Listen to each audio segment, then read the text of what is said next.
And let me tell you one thing, and this is a story that, in my opinion, has not been covered at all, and that is that people have been saying, oh, they got the phone hacked, but they've not been saying how easy it was for people to hack a phone. I was told in general to no one has given me a step-by-step instruction, but I've been told, it's actually really easy to hack someone's phone. It's a few digits at the end of a number or the start of the number, and you've got the phone messages. If I refer to Piers Morgan's book, and I'm going to make sure you quote this, I'll get this correct, because after Louise Mensch got it wrong, and that was so Piers Morgan's been, he hasn't been charged with anything. No, he's innocent until proven guilty. Exactly. And basically, he said what he's implying was his words on CNN. He wasn't implying that he hacked phones. He's implying that he was told and had knowledge of that it was just something like a 4-digit easy trick to hack people's phones, and that was well known in the world, of journalism. Jack?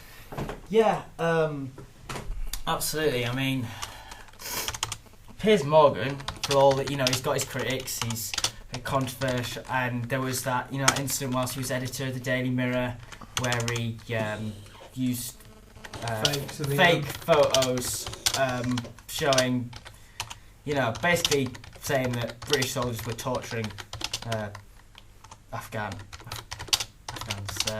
when they weren't.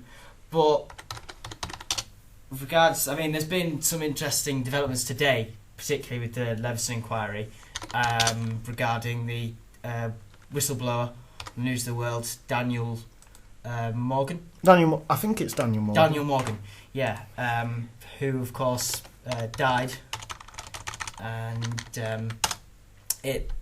there's now the possibility that there could be a murder inquiry. Well, yes.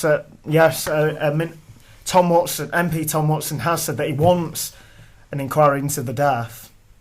So that's an MP. He can maybe try and get that pushed forward. Dale, what's your story? Well, my story is I wrote a blog on it last night, which is you can find it Blogspot, Dale Harris, Dale's blog. Just thought I'd say that. And it's basically about the future of newspapers. Their sales are going down. Their circulation are going down at 10% every year. That's going to James Ball, who works at The Guardian. So that tells you a lot. Well, James, online and media publications. What do you guys think? Do you think newspapers on the way out? Well, I think James Ball made a very interesting point. Fantastic talk, by the way, James. If you do listen, I will tell you on Twitter that we quoted you. But he said that if a newspaper drops by 9%, that's seen as an achievement because you're going against the average of 10%. Yeah, well, James Ball actually described print journalism as a sinking ship, didn't he? A sinking ship. Whilst he was on his talk on Leeds Trinity Journalism Week. I think the thing is, he's quoting as a sinking ship, but yeah, he works for The Guardian, which is a newspaper, so I didn't... It wasn't just James that was making these quotes, it was... I think they've all... Nearly, yes. Most of them have said that... I think all have really said that... Some haven't said that newspapers are dying, but they've all said that radio is probably the biggest form because you make them pictures in your head. And if you are listening right now, just imagine us through. Imagine us through. Even Nicola Rees, who's a video journalist at BBC, of course, even she said that radio was her first love. Yeah. Despite working as a... May I just warn you, if you are imagining us, don't go to bed after. You will have nightmares. You won't sleep properly. Well, just to go back to newspapers, Chris Tate, who we mentioned earlier, said that we're in... I think the quote from that... I've got it in my notebook. I haven't got it on there. Brilliant journalism. But he said... That's a proper journalist. Is it in shorthand? We're in the dying days or the final days of print journalism. He said... We did say that. Well, we won't directly quote it.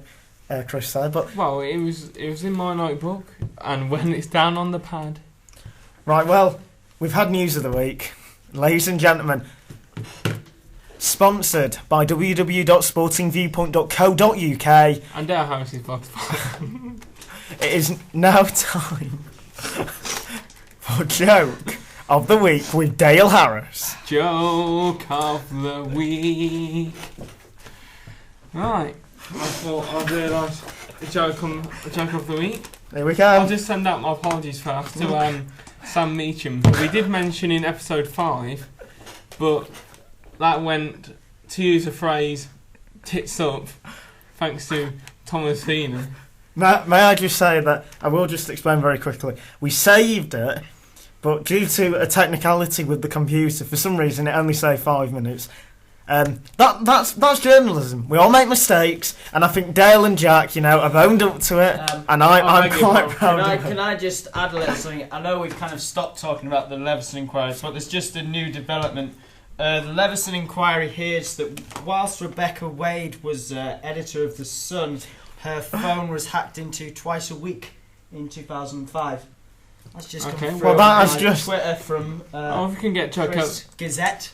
Well, that has just come from our notcher as well. Well, ladies and gentlemen, I'm gonna have to reintroduce him. It's time for Sorry, Dale. Joke of the Week with Dale Harris, sponsored by www.sportingviewpoint.co.uk and Dale Harris Blogspot. Dale. Joke of the week. No, that's a double treat for you, that is. Twice. Alright, well, on about, of course. So we call it a nightmare, but anyway. They're talking about England captaincy. Who should be England captain. Oh no. And oh no. I've gone for Scott Parker even. That's Joke of the Week. And I thought, why don't they go for the goalkeeper? Someone can put his heart into the job.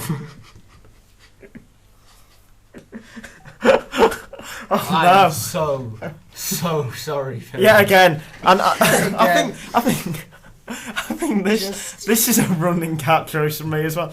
All I can say is I apologise, and I hope you were doing something constructive with your time. Hopefully, filling in that tax return form, doing some homework maybe. But ladies and gentlemen, it is now my time to shine, because somebody on Twitter said, "You always criticise Joke of the Week, Tom, but you never do on yourself." I've only got. Somebody on Twitter actually sent that. I've got one joke, and now it's time for Joke of the Week Extra. Okay, this is going to be awful, and I can already say it's going to be awful because I have no sense of humour.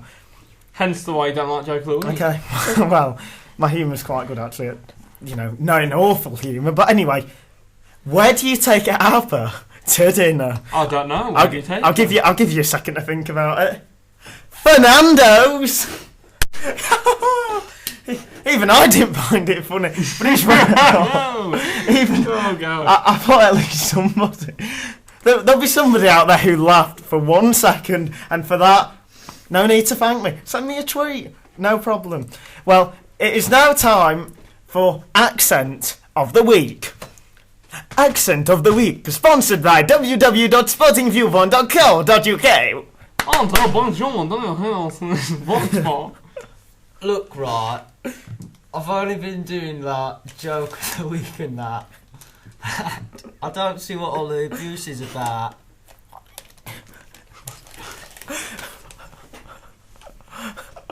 Oh no! Sorry, that was awful. That was even worse than Joke of the Week. Good grief! Well, to be in with a chance. The shout out. For that shout out. He's in shock. I'm in shock. That was awful. Even the guy who's done it has just literally. He's leaving the room. He's leaving the room, friends. He's leaving the room. He's doing sit-ups. Actually, I don't know what he's doing. Is that punishment? I don't know. Yep. But it is time now for me to apologise yet again for 2 awful segments. Except Joke of the Week Extra. I thought that was so predictable. It might have been good. We've got about 10 minutes to go. And the next episode, which will be on straight after this, we will be talking about women in sport. We'll be talking about Saudi Arabia. We'll be talking about women's football. I've got some great quotes, actually. I've been interviewing a few people about said issue. And, well, that's next